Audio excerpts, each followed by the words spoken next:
ஸ்ரீ யாதவாபியுதயம் சர்க்கம் 1 ஸ்லோகம் 26.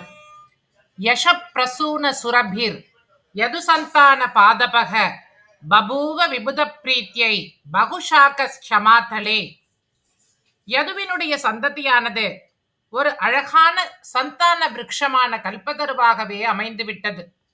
அந்த மரத்தில் புகழ் என்னும் மலர் பூத்து நறுமணம் வீசியது. இதைக் கண்டு தேவர்களும் அறிவாளிகளும் பிரீத்தியை அடைந்தனர்.